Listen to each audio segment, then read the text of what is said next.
Morning students, welcome back to DMS video classes. Today we'll simplify some problems which on laws of logic and rules of inferences. Okay, so first I'll write a question.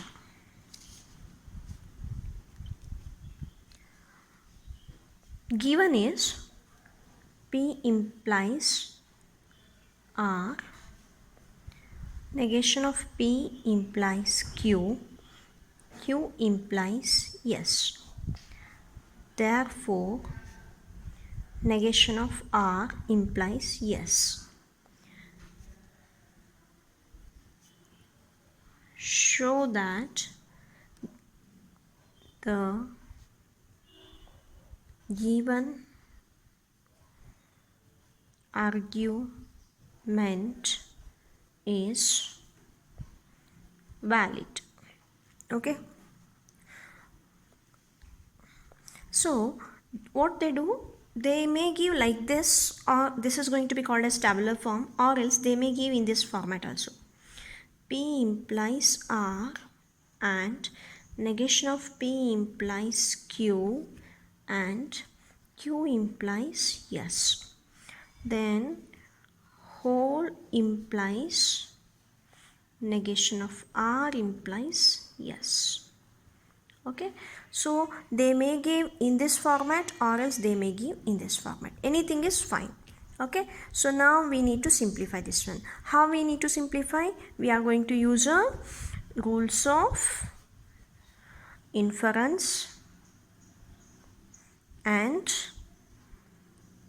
laws of logic and some facts, necessary facts.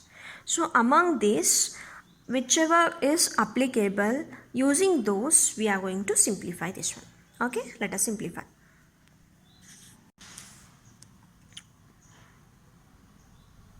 So whenever we are going to write a solution, we mustn't see, or we mustn't should take care such that it should be written in a such that here I am going to write all the steps and here I am going to write the reasons.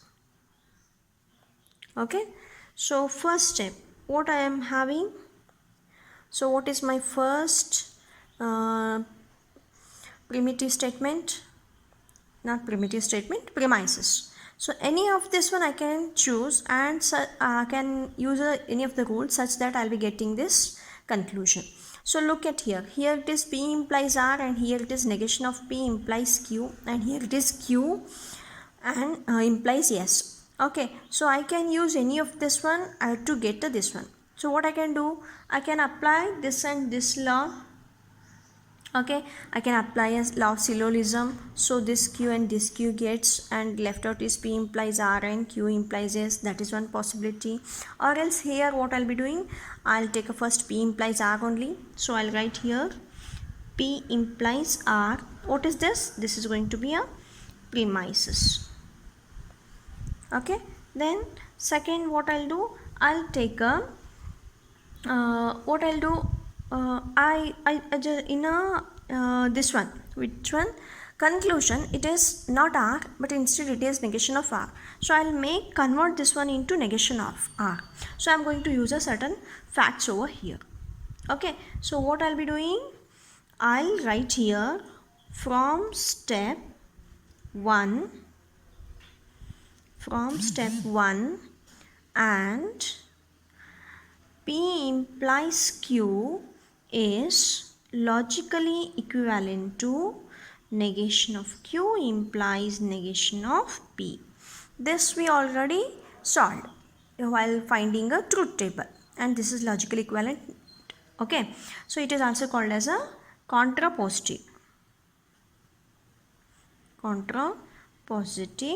law. Okay, or else we can take this one as a fact also.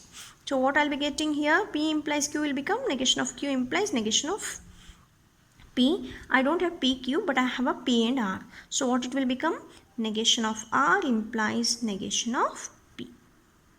Okay, I got negation R which is there in my conclusion.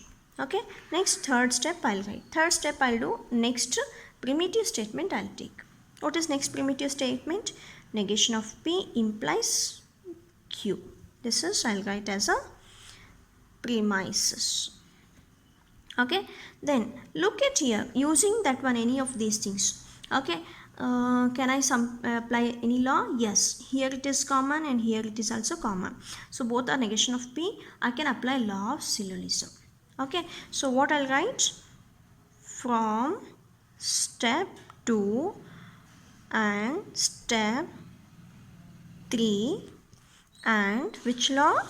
Law of you can call this one as syllogism or syllogism. Anything is fine. Negation of P, this will get cancelled and remaining is negation of R implies Q. Fine.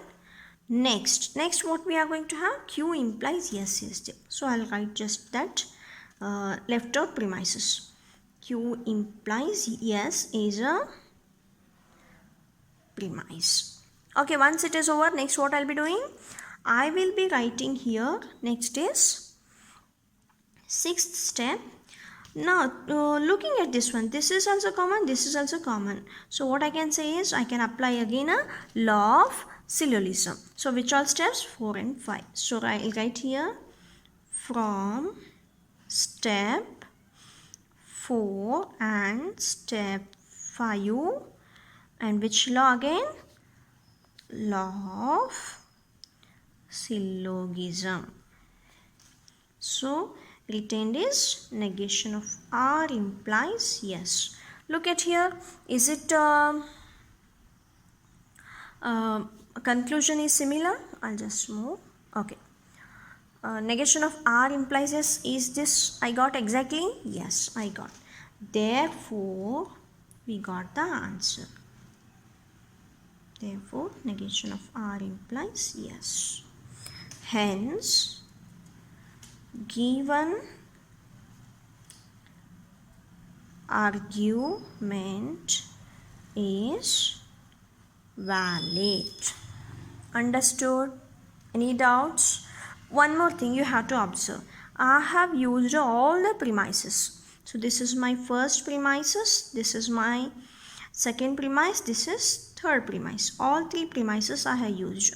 Then from that one, what all we have been simplified, right?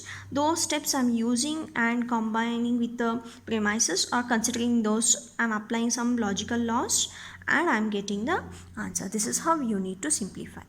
Following means we are going to apply our rules of inferences, laws can be facts. Okay, so those things I'm going to use and I'm trying to get a conclusion. Fine, this is how you need to simplify. Hope you understood. We'll see with the next example in a next video.